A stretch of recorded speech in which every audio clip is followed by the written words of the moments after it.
আসসালামু আলাইকুম সম্মানিত বিনিয়োগকারী ভাই ও বোনেরা, আশা করি সবাই ভালো আছেন। আজকের ভিডিওর টপিকটি ইতিমধ্যে আপনারা স্ক্রিনে দেখতে পারতেছেন।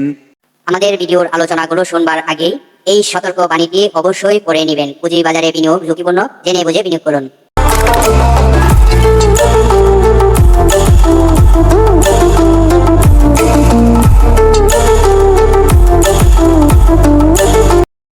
প্রিয় ভাইয়েরা, আজকে আপনাদের সাথে যে আলোচনাটি করতে যাচ্ছি সেই আলোচনাগুলো হলো তিনটি স্টক নিয়ে আপনাদের সাথে আলোচনা করব।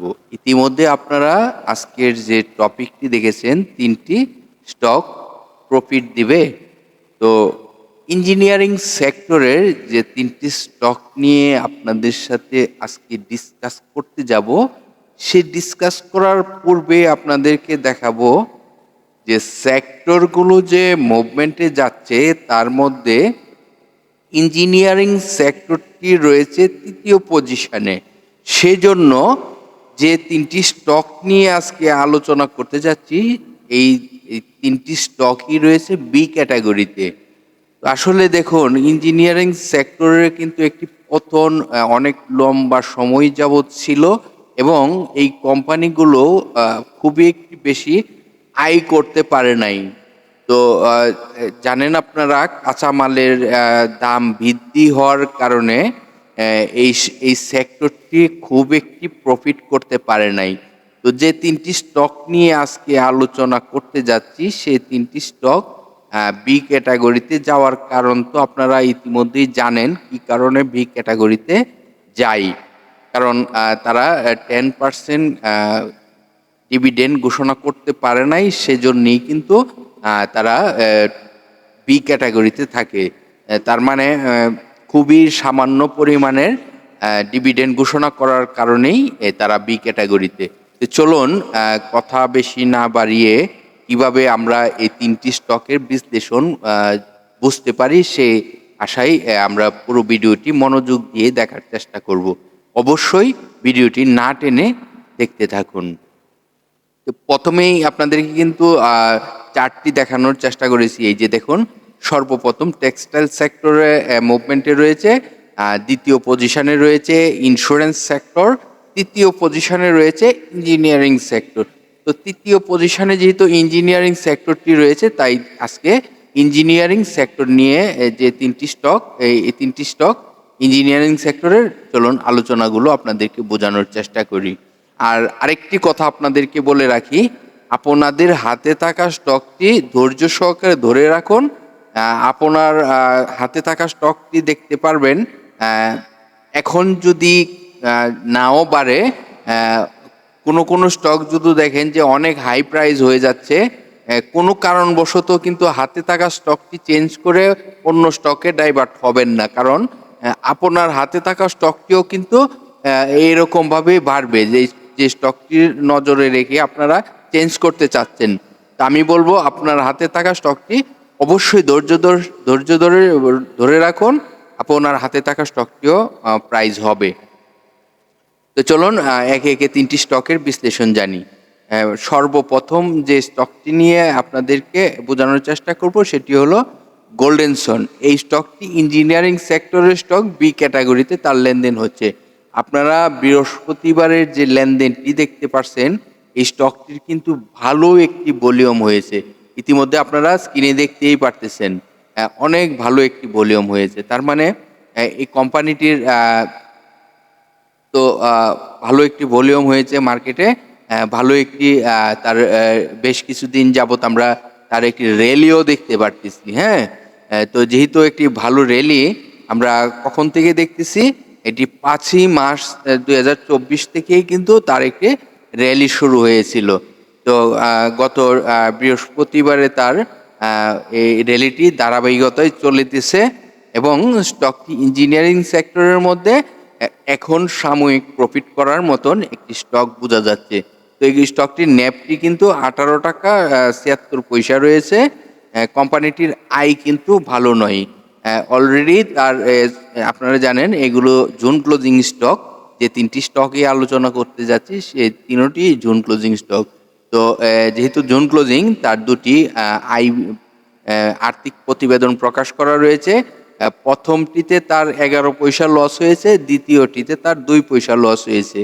তার মানে তার টোটালি 6 মাসে 13 পয়সা লস করেছে। তারপরও সাময়িক প্রফিট করা যাবে স্টকটিতে। এটি চার্ট অনুযায়ী আমি আপনাদেরকে বিশ্লেষণ করার চেষ্টা করতেছি যে এখন কিছুটা প্রফিট করতে পারবেন। তো স্টকটিতে দেখতে পারুন। এটি যে আপনাকে প্রফিট দিবে তাও না, কিন্তু আমি চার্ট অনুযায়ী আপনাদেরকে কিছু দিক নির্দেশনা দেওয়ার চেষ্টা করে দিয়েছি। সাময়িক প্রফিট করার মতন স্টকটি। পরবর্তী যে স্টকটি সেটি হলো OIMEX ওমেক্স। এই স্টকটিও কিন্তু আপনাদেরকে বোঝানোর চেষ্টা করব। এই স্টকটিও কিন্তু ইঞ্জিনিয়ারিং সেক্টরের মধ্যে বি ক্যাটাগরিতে রয়েছে। এই স্টকটিও কিন্তু একটি ভালো ভলিউম হয়েছে, যেটি 18,55,000 প্লাস শেয়ার হাত বদল হয়েছে এটি বৃহস্পতিবারে। তবে এই কোম্পানিটির ন্যাবটি কিন্তু ভালো নয়। ন্যাব রয়েছে, যেটি আমরা আপনাদেরকে বোঝানোর চেষ্টা করি সম্পদ মূল্য। এই সম্পদ মূল্যটি কিন্তু 3 টাকা 1 পয়সা। তো এই স্টকটির আপনারা জানেন জুন ক্লোজিং স্টক। এই স্টকটিরও কিন্তু দুটি আর্থিক প্রতিবেদন প্রকাশ করা রয়েছে। প্রথমটিতে তার লস হয়েছিল 22 পয়সা, সেকেন্ডটিতে তার 30 পয়সা আয় হয়েছে। তাহলে মাইনাস করে দেখা যাচ্ছে কি তার আহ, আহ, তার 8 পয়সা আয় রয়েছে। তো এই স্টকটি আপনারা দেখতে পারেন। এই স্টকটিও সাময়িক আপনাদেরকে ভালো সাময়িক প্রফিট দিবে, এটি আপনারা দেখতে পারেন। তো এই স্টকটি ইঞ্জিনিয়ারিং সেক্টরের একটি স্টক। তো আপনারা এই স্টকটির আলোচনাটি বুঝতে পেরেছেন। পরবর্তী যে স্টকটি, সেই স্টকটি নিয়ে আপনাদেরকে জানানোর চেষ্টা করি। সেটি হলো আপনারা জানেন এটি এটি একটি স্টিল প্রতিষ্ঠান। এই প্রতিষ্ঠানটিও ভালো একটি ভলিউম হয়েছে বৃহস্পতিবারে। তবে স্টকটি তার ন্যাপ রয়েছে মোটামুটি ভালো, 17 টাকা 12 পয়সা। তার সেই প্রতিষ্ঠানটিও কিন্তু তার বি ক্যাটাগরিতে লেনদেন চলতেছে। আপনাদেরকে আগেই বলেছি যে যে স্টিল কোম্পানি ইঞ্জিনিয়ারিং সেক্টরের সেই প্রতিষ্ঠানটি কাঁচামালের প্রাইস হাই হওয়ার কারণে এই প্রতিষ্ঠানগুলো কিন্তু ভালো প্রফিট করতে পারতেছে না এবং ভালো পজিশনেও যাচ্ছে না। তো সাময়িক প্রফিট করার মতন স্টকগুলো আপনারা দেখতে পারেন। এই কোম্পানিটিরও কিন্তু আপনারা জুন ক্লোজিং একটি স্টক। এই স্টকটিও কিন্তু দুটি আর্থিক প্রতিবেদন প্রকাশ করা রয়েছে, যেটিতে তার ফার্স্ট কোয়ার্টারে আয় ছিল 4 পয়সা, সেকেন্ড কোয়ার্টারে 2 পয়সার লস। তাহলে টোটালি তার 2 পয়সা আয় রয়েছে 6 মাসে। তো আমি আপনাদেরকে আগেই বলেছি এই প্রতিষ্ঠানগুলো ভালো ডিভিডেন্ড ঘোষণা করা নাই, সেই জন্য বি ক্যাটাগরিতে রয়েছে। তো এই প্রতিষ্ঠানগুলো সাময়িক প্রফিট করতে পারবেন। এটি আপনারা দেখে শুনে বুঝে বিনিয়োগ করলে করার আগে অবশ্যই ডিএসসির ওয়েবসাইটে যে তাদের পেজগুলো রয়েছে, সেই পেজ থেকে আপনারা সকল তথ্যগুলো জেনে এসে তারপর বিনিয়োগ করবেন। সাময়িক প্রফিট করার মতন স্টকগুলো আপনারা এখন জেনে বুঝে তারপর সিদ্ধান্ত নিতে পারেন।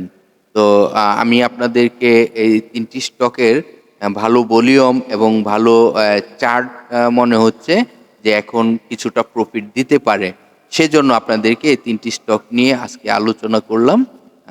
প্রতিদিনের মতন আগামীকালকেও আবার আপনাদেরকে স্টক নিয়ে আলোচনা করব। তো আপনাদের হাতে থাকা স্টকগুলো অবশ্যই অবশ্যই ধরে রাখবেন। যতক্ষণ পর্যন্ত আপনাদের প্রফিটে না আসছে ততক্ষণ পর্যন্ত কোনো স্টকই যেন সেল না করবেন। আমিও কিন্তু আমার এক একটি স্টকে যেমন 5 টাকা 6 টাকা করে কমে গিয়েছিল, কিন্তু আমি এখনো পর্যন্ত ধৈর্য ধরে বসে আছি। আমার স্টকটি অবশ্যই অবশ্যই আমি যে চয়েস করে স্টকটি ক্রয় করেছি, আমার ক্রয় করা প্রাইস এটি ব্রেকআউট করবেই। এইভাবে কিন্তু আমি পছন্দ করে তাকে সাজিয়ে রেখেছি। তো আমি যেমন ধৈর্য ধরে বসে আছি, আপনারাও আশা করি ধৈর্য ধরে বসে থাকার চেষ্টা করবেন।